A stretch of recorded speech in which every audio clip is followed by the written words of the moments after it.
Hello, everybody. Welcome back to Club Nurse. My name is Colton Lord, the host of this podcast, and we've got a very hot topic to cover today. But before, I don't know if anybody watches any of this on video. I don't know how much of the video we even upload, but one day we will have an aesthetically pleasing background. But for now, it's my white wall with my neon Club Nurse sign and my head that covers the Club Nurse for most of the episode. But that's not the point. We've got some great content to cover today. I have asked people on my social media on Instagram, that's at Colton Allen Lord or at Nurse Colton. You can find me at either of those places. You can also find the podcast on Instagram at club.nurse. So I had asked the audience about what are your questions about working from home and remote working? Because this is a hot topic in nursing. A lot of nurses are thinking about it. How do I get into the remote nursing role? Where do I find these jobs? What's the work-life balance like? What kind of skills do I need? What's the pay like? Do I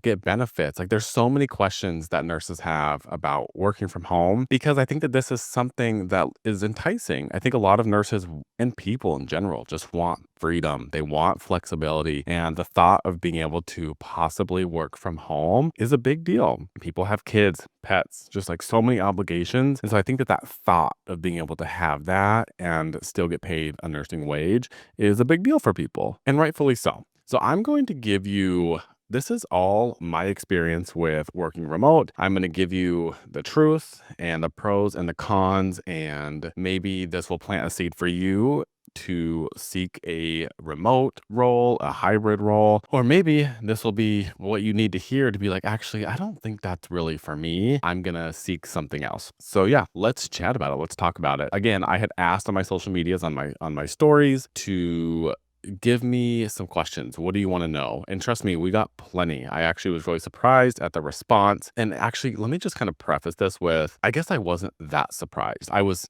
excited and happy that we had a response of people wanting to know things. But in my current role, so I actually work hybrid, and I'll get more into what I actually do, but I work a hybrid role. I work part-time. That's my scheduled hours. So I work 2 12-hour shifts a week. One, I'm in the office. One, I'm scheduled at home. And then anything else extra that I pick up, I actually get to do from home for now.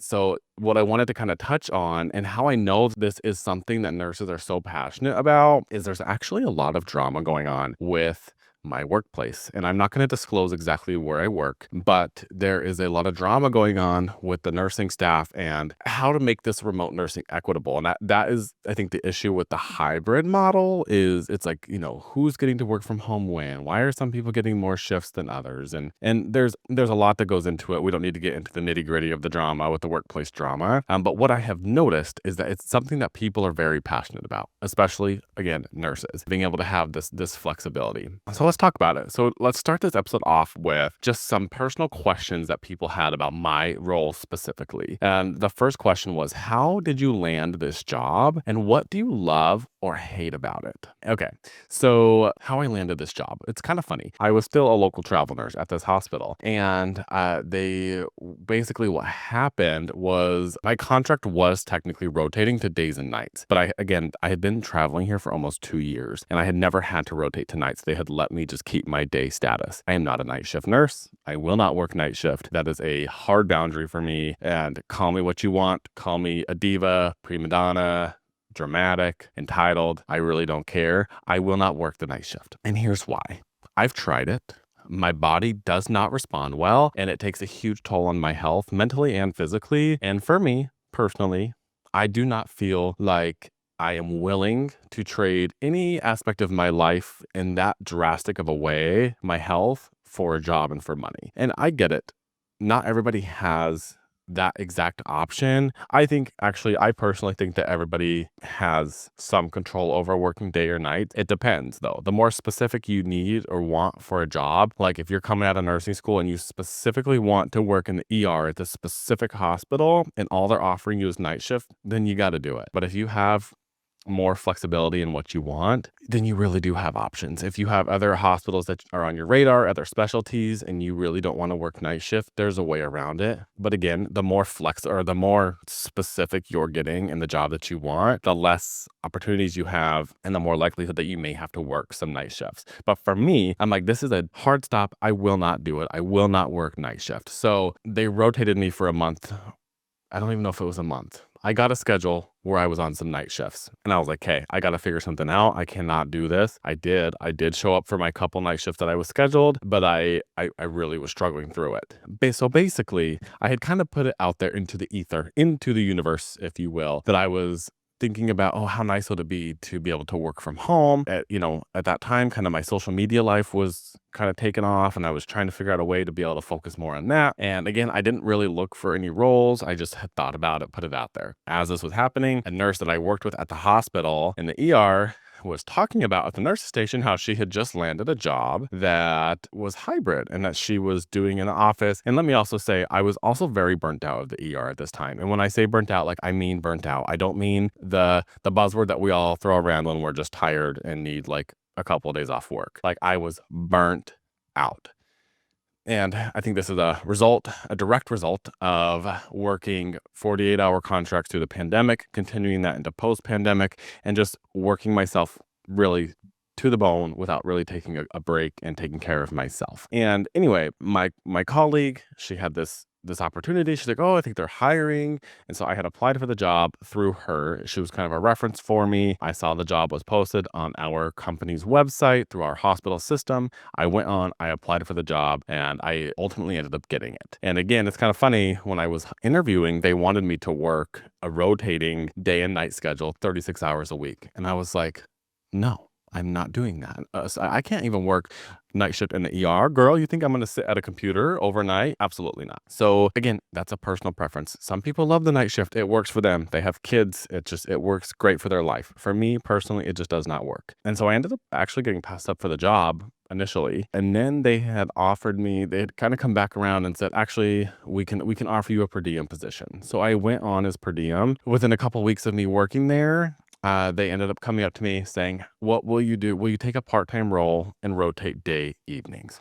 Sure. I'm happy to work a mid shift. I prefer a full-time day schedule, but mid shift is fine with me. So I do a lot of 11 to 11 work. So that's what I do. I work at a transfer center for a hospital system in Massachusetts. And basically what that means is I am in charge. I'll give you a little bit of example of what it looks like when I take a case at my job. So when I say transfer center, that basically means if there is a situation at a hospital that the patient needs to be transferred for, and this could be a myriad of reasons. This could be a patient and family preference. This could be the patient needs higher level of care. This could be they need a specific procedure that the hospital cannot offer. This could be continuity of care. The patient seeks their cancer care through our hospital system. They're in the ER, an outside hospital, so they want to transfer in to continue on with their care to keep it consistent. There are several reasons. There's more than even that, but that's the gist. And some of it really is just like they just want to come and be in our hospital system. No other reason. And for also many reasons, we accept or decline these patients. The doctors accept or decline them. It really is a very in-depth process that I'm not going to get into. So that is what I do. And basically what my job entails is triaging the patient appropriately and following my company's algorithms to get the patient the care that they need, or declining the patient if it's not appropriate, if we don't have capacity. So let me just give you a little example. If I am working, these are 12-hour shifts. And so typically I'll work 11 to 11. I get on as soon as I log on and clock in, I'm on the clock. So if I'm not taking over for somebody, I start fresh. If I am taking over for somebody, they will hand off their patients to me, just like working in a hospital setting. And if I'm at home, they just call me. They give me their handoff on the patients assigned to them. If we're both in office, it's literally just like you would give report in a hospital. And so once I get that, if I get a phone call, I answer it. It's a doctor from an ER at an outside facility. They're like, hello, my name's Dr. So-and-so. I have this patient. They're in the, depending really, if it's like if it is something that is life-threatening, the doctor is usually panicking. And trust me, when I first got this job, I was like, whatever, working from home, like working in an office, this can't be stressful. Wrong. This actually is a very stressful job at times. And you are really the person who is not controlling the emotions of these providers, but you are the middle person. And if you start to get worked up, they get more worked up. I'm telling you, the energy is palpable through the phone. So say they call, this patient's having a STEMI. Let's just keep it simple.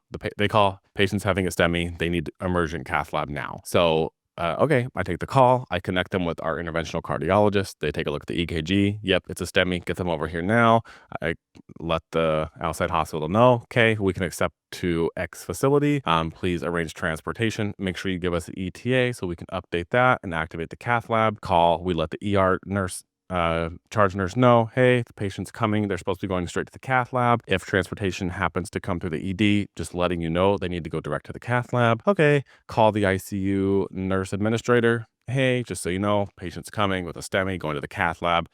Probably will need an ICU bed after the cath. Okay, great, awesome. And then that's what we do. We send out the notification, the page that there's a STEMI coming, and then we wait for the patient to get there. Again, there's a lot more to it, and each case is so individual. But basically, my job is I have to triage the patient and follow the algorithm, the pathway that is per our protocol to get the patient the care that they need. And with that, it does take some experience. Most of the nurses who work in my department have a background in ER or ICU because it does require critical care experience in the sense that we have to, we're triaging these patients, and a lot of them are very complex. We have to be able to, take a call and be like, oh, this sounds like it needs to go to the ICU. Let me page the ICU doctor, or this needs to go to this surgeon. Like, you really have to understand the pathophysiology, the specialties. And so this job specifically that I have does take a little bit of experience in critical care to understand the disease process and to make sure you're not wasting time calling the incorrect providers, or that you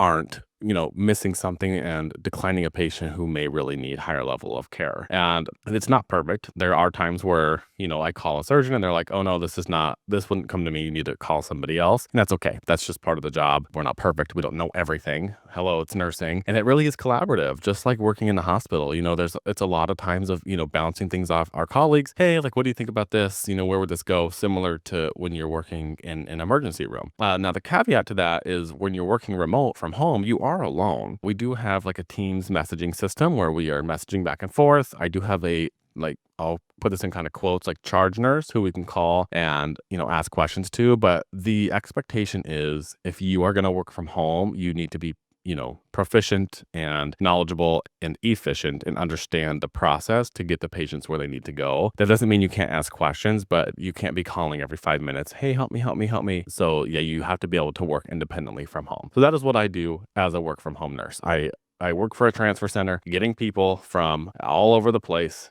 into higher level of care, mostly to get them the care that they need. Had a great question about licensing, which is a really, really good question. They said, how does licensing work if you live in Boston but work in a different state? So from my understanding and from my specific job, if I was doing my job full-time remote and I lived in a different state, say I lived in Michigan, I could do that, but my licensing would be in the state of Massachusetts because that is where my healthcare institution is in Massachusetts. So even if I lived wherever else, I need to be licensed in the state of Massachusetts in order to have that job. And this is actually very interesting. We had spoken about an article previously. I covered it on Nurse News, which if you don't follow along on the Club Nurse podcast, we do cover breaking nurse news and news in healthcare every week.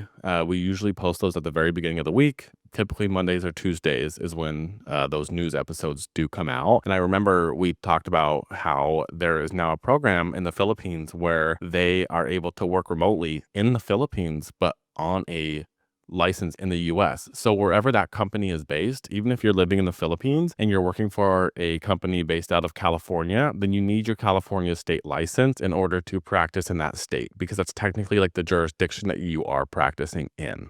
And that is my understanding of that. All right, so let's move on to this next bucket of questions about how to get remote jobs. Like, where do I find these that are like actual legit remote jobs? The ones that I applied to, they're not answering me back. Why? So let's dive into it. So again, I'm not gonna sit here and act like I am a professional on finding remote work. Like I said, I really kind of fell into this role, heard word of mouth, and I just applied to it. Kind of had a personal reference from a colleague who already worked in the facility or in the system, and that's how I got my role.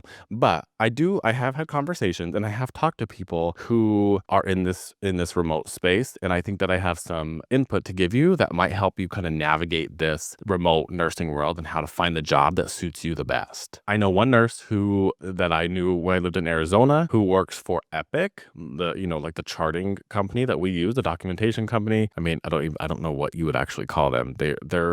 Obviously Epic is more than just documenting records, healthcare records.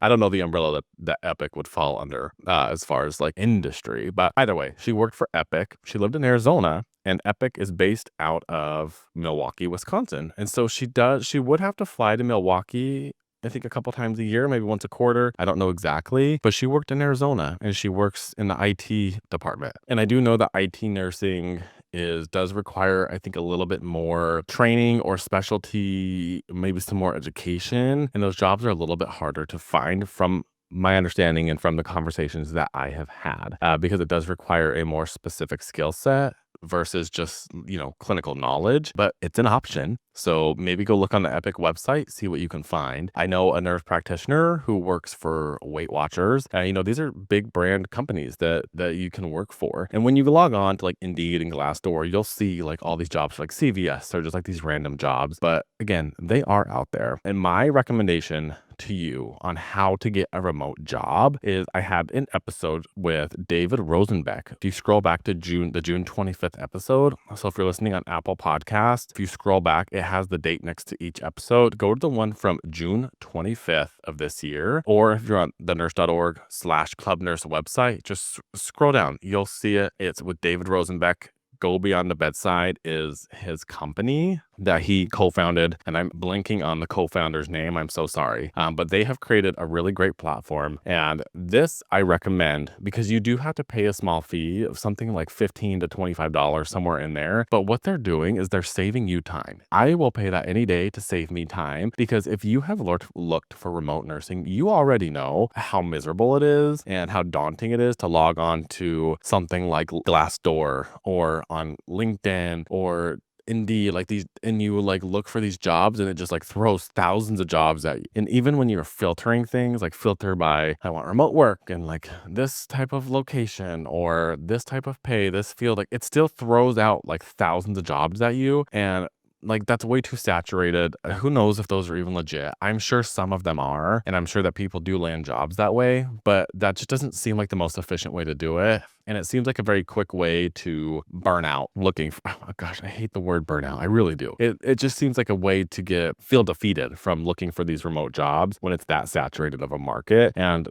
who knows how long they've been posted or if they're even legit. So my recommendation, Go Beyond the Bedside. That's what it's called, with David Rosenbeck. Literally Google Go Beyond the Bedside, go to their website and sign up for what they have, because basically what they do is like they are filtering it down to like 25 active jobs and sending it to you. And that's like a lot better than having like 2,000 sent to you on Indeed or Glassdoor. And again, you do have to pay a small fee to get their services, but it is worth it. If you are serious about finding remote work, it is so worth going to Go Beyond the Bedside. And again, they are not sponsoring this at all. Like, I am just telling you from any of the information that I have seen out there, that is the best place to go to get that kind of remote work. If you're looking to, maybe look on social media for some more resources, they do have an Instagram, Go Beyond the Bedside. But I also highly recommend following these Instagram accounts. At Whole Life Nurse, she has been on there forever talking about remote nursing and working from home. And she also will curate a list and send to you like remote nursing, biotech job, low stress, side hustles, like just giving you the permission to just think outside the box. And, how can I maybe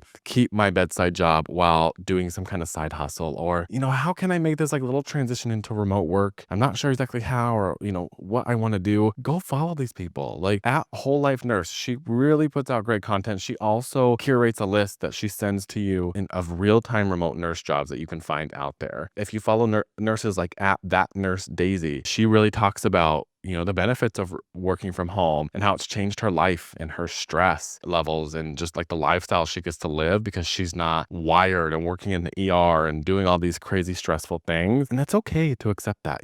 Oh gosh, like I think as nurses, we get so caught up in this almost like we have to be stressed. Like this is just the nature of the job. We have to put ourselves out there and this is just going to be my life. I have to be stressed. I have to be anxious all the time. I have to show up for my patients. This is my civil duty. This is what I signed up for as a nurse. No, you really don't. You need to let that go. You have to let go of that identity and that feeling that you have that like, I owe this career something, because you really don't. There is such honor in taking care of people. It is such a privilege to have the knowledge and the skills of being a nurse. Do you realize that being a nurse is a very particular and high skilled profession? What we do every single day requires precision, knowledge, and just these skills that you can't just like go in and get on the job training and learn how to be a nurse. Like this required us to get a legit education. We had to pass a really difficult licensing exam, and then we had to get into the workforce. And once you get there, it's like a whole nother level of I have no idea what I'm doing. And then over time you learn these things, and when you look back, you're like, wow. Look back at yourself. No matter if you've been a nurse for a year, if you've been a nurse for 10 years, just look back at the progression that you've made to get where you've gotten. You have skills and you have knowledge to do things outside of only working the bedside. And let me just say this, there is nothing wrong with working at the bedside. There's nothing wrong with it, really. I'm not here to demonize working at the bedside or make it seem like this is like such a terrible thing to do. It is a beautiful thing to do, to work at the bedside. And if it is what you love, that is okay. If you need a break from it, that is also okay. And I think something to point out, and something I had to really tell myself when I transitioned from working full-time at the bedside to taking a job that was, I can't stand the term soft nursing either, but when you kind of get out of the bedside and do something else, that nursing will always be there. The ER is not going anywhere. The ICU is not going anywhere. The OR, med surge, labor and delivery, it's not going anywhere. They're going to need us.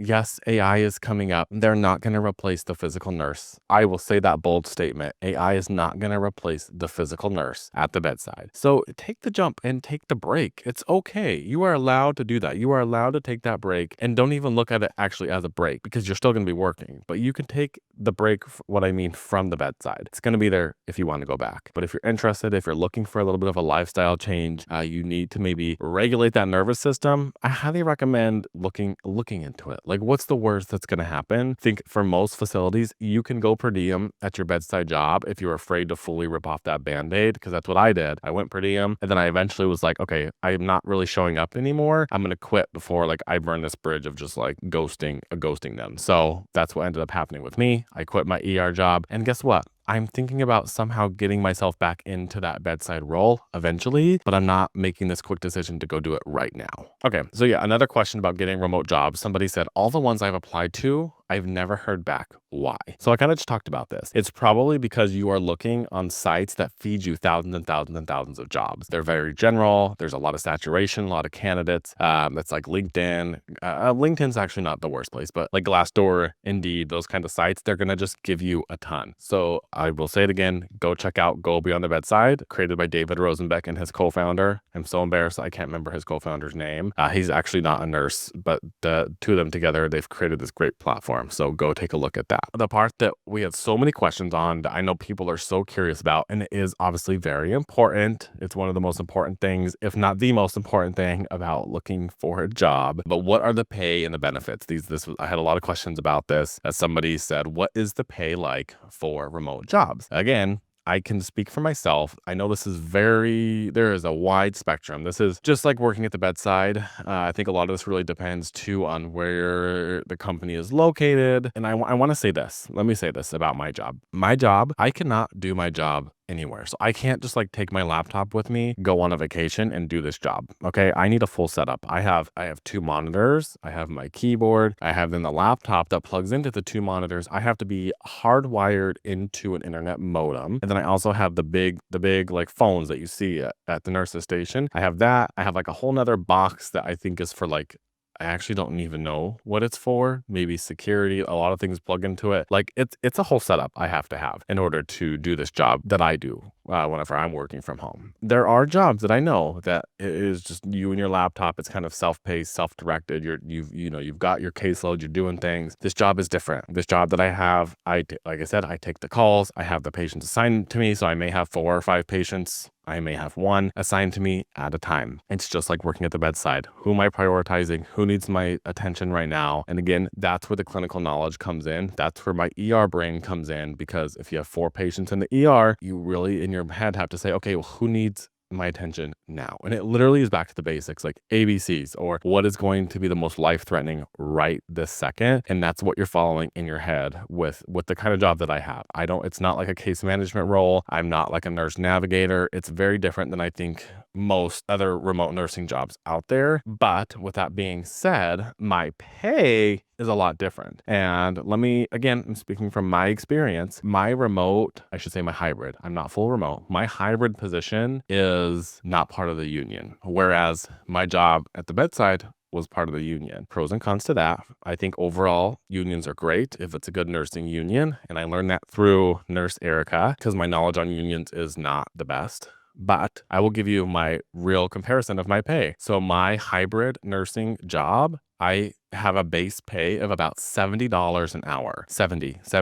My base pay in the emergency department was around $47 an hour. Okay. That's a huge difference. And that's me. I've been a nurse for 6, almost 7 years. That is a huge difference. What is that? It's like $23 an hour difference. Okay. And I'm not someone that's like, go for the money, go for the money, go for the money. But like, hello, this is a no brainer for me. I can go stress myself out, work in the ER, run around like crazy, get kicked, spit on, all the things that happen in the ER, or I can work this remote job that, again, this job does get very stressful. It comes with its cons for sure, but $23 an hour difference, girl, no. So that's my experience. I know that that's not across the board. I don't know if you're working a lot of these, maybe case management jobs from home. I don't know exactly what they pay. When you see the listings online, they will give you ranges. But what I think is, if you're looking for a flexibility and you factor in costs of like having to get to work, and if you're buying lunch every day when you're out at work, and just like start factoring all these things in, I am sure that you can find something very comparable, if not more, to than what you're making in the ER. And I think with nursing, what people need to get more on board with is, don't pigeonhole yourself. Like, you can do multiple things. And I am such an advocate for, I know that hospice nurse Julie has talked so much about this. If you don't follow her platform, you should. But girl, being part-time or per diem is such a luxury. And when I say I work part-time, I am contracted, I guess you can say, 24 hours a week. Okay. I almost always work 40 plus hours a week at that job, but it is so much more flexible. It is so much more in my control. And, for example, this week I'm working 48 hours. Next week I'm going to do 24. Like, hello, that is so much more flexible. And the best thing is, if next week during my 24, after I've had a couple days off, if they send, because they'll send text messages and say, hey, somebody called out, we have some needs. Can somebody pick up 12 hours here? And I'll be like, oh, well, I don't know if I can do full 12 today, but I can do 8 here, or I can do 4 here, or happy to help in this way. And typically that's received, because at least you're helping for X amount of hours to help with the load. Sometimes if it's like super busy as far as the volume goes, same thing. They'll send out a text message. Hey, we need some help. Can somebody log on from home really quickly? And that is such a benefit to working from home and having the setup at home, is when they have needs, we really are able to get on and help out whenever we can. Huge luxury. So yeah, one of the questions, is there a big pay cut for remote jobs? In my experience, absolutely not. Again, this is very dependent, I think, on where you live, what you already make, and what kind of remote nursing job you're looking for. Somebody said, can you make as much as a hospital salary? I've already answered that. Absolutely. What about benefits? Fully benefited. This job that I have offers full benefits, contribution to 401k or 403b. I don't know exactly which one. And if you ask me the difference of those two, I would tell you I have no idea, but they do contribute to that.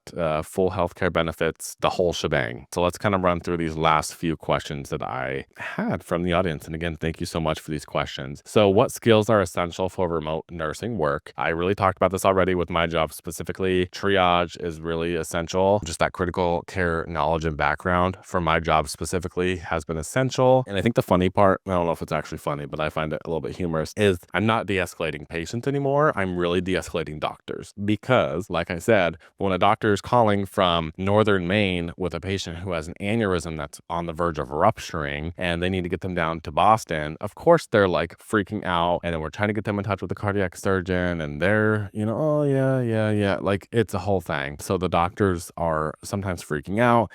Sometimes the doctor that's on the accepting end in our facilities maybe not the most approachable. They think this is maybe stupid, or they have their own thoughts about it, and you're the one that's in the middle, like, I'm just communicating to you. This is your decision. You are the doctor. You can do whatever you feel is necessary. I'm just doing my job by presenting you the information. So really, a lot of it is like de-escalating that. And I had a case the other day where a doctor was kind of giving me some attitude about why I was calling him about something, or why the hospital didn't do this. And I said, doctor, I really am just delivering you this information. I don't know why they're doing XYZ. I'm happy to conference you in with them so that you can have that conversation with them, but I don't know. I am just the messenger, and don't shoot the messenger.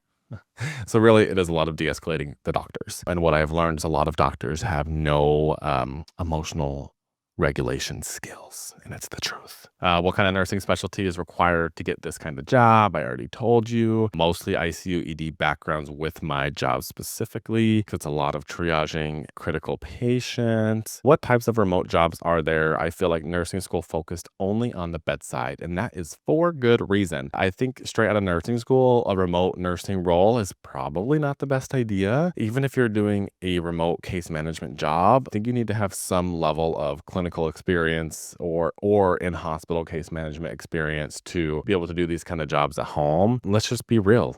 Healthcare, working in the medical field, it's its own language. It is, and you learn the basics in school, but you've got to be around it. You've got to be hearing things constantly to learn the language. It's like learning Spanish. You can learn it all you want on Duolingo or whatever, Rosetta Stone, but until you're immersed in the culture, you may know the basics, but you're not going to really like cling on to it and fully understand it until you're engulfed in that, you're in that environment. So there's a reason that it's not really available for new grad nurses, in my opinion. Any remote CRNA needs? Can LPNs and LVNs do remote nursing work? And my answer is I have no idea. I'm not certain, actually. I think there probably are some for LPNs, LVNs. I have no idea for CRNAs. I really don't. I do know there are nurse practitioner work from home roles, several of those actually, especially with like telehealth. And like I said, I know a nurse practitioner who works for Weight Watchers. So those roles are out there for sure. CRNA, LPNs, LVNs, I have no idea. All right, let's wrap it up with these last couple questions about lifestyle and work-life balance. So how do you prevent distractions at home when working remotely? It's not easy. It's really not. And especially because of course, when you're home, you're like, oh, maybe I can do the laundry or mop my floors, or my dogs need to be taken out, or, social media. It is hard to stay like focused. But with the nature of my job, I have no choice. I have to stay focused. Again, I'm dealing with very high acuity critical patients, and the phone rings all day long, and mine are 12-hour shifts, like I said. And so it's equivalent to working in the ER in the sense of like, it's busy. Like you can't just like disappear. You can't take little breaks, tell the chat, I'll be right back. Got to go to the bathroom, taking my dogs out, going to lunch, whatever it is. But yeah, you can't just like walk away either and take your lunch. I have to have somebody covering me similar to the hospital. And again, this is for my job specifically. So yeah, it can be difficult if you're not like self-motivated, being able to be like self-directed in your day. I feel like it could pose some challenges to people in that sense, but that's a personal thing, girl. You got to work on that. You have to be able to minimize distractions and, focus in if that's something that you really want to do. That's all I got on that one. Do you feel like you can never leave work at work when working from home? It's a tongue twister. Do you feel like you can never leave work at work when working from home? No. Again, my job specifically, I'm not doing work off hours. I'm clocked in. If I work at 11 a.m., I'm off at 11:30 p.m. I've handed off my patients to the next nurse, and I'm clocking out, and I'm like, okay, bye. I'm out of here. And then that's it. I don't have work on my off hours for my job in particular. There may be other jobs like that where you feel pressured to maybe work off the clock. Not my job. Not at all. All right. So I hope that I answered most of your questions about working from home and remote work. I think really to sum it up, I gave you a lot of information about the job I do working as a transfer center nurse. If I think there's one thing for you to really take home today from this is it is possible to work from home and be a remote nurse. The best place to look, go beyond the bedside, check them out. They will give you really accurate, active job listings that are not just full of fluff. And don't be afraid to lose your skills and feel like you're not a real nurse if you're not working at the bedside and doing chest compressions, pounding on people's chests every day. You're a real nurse, queen. No matter what you're doing, people need help in several different ways. You don't have to earn your stripes by really destroying your mental health every single day. Okay, yes, we need the bedside nurses, but if it's something that really people are going to do it, trust me, less people are doing it because the nature of the job, but you don't owe your life to this profession. And I will say that you do not owe your life to this profession. All right. You owe your life to you. And I think that more of us need to take control of that and understand that if we aren't taking care of ourselves, one day we will become the patient, and we will become the patient a lot earlier if we are not taking care of ourselves first. Okay, so that's my message today. I really hope you found some kind of nugget that you needed in this episode. Maybe I planted a seed for you and to maybe let go of that fear just a little bit and gave you some good tips, tricks, and knowledge of the remote hybrid nursing world. All right. My name's Colton Lord. Again, this is the Club Nurse Podcast. Thank you so much for listening. Follow us on socials. You can find all of these articles, all these episodes, and all of our nurse news and most up-to-date breaking healthcare nursing news on Nurse.org/news. Be sure to follow us on Instagram. I am at Nurse Colton, at club.nurse. My personal Instagram, at Colton Allen Lord. I know that's a lot. That's where you'll stay up to date with us on all of the work that we're doing. And of course, at Nurse.org, they really provide a lot of really good information for nurses and healthcare workers. So thank you guys, and we'll see you next time. Bye.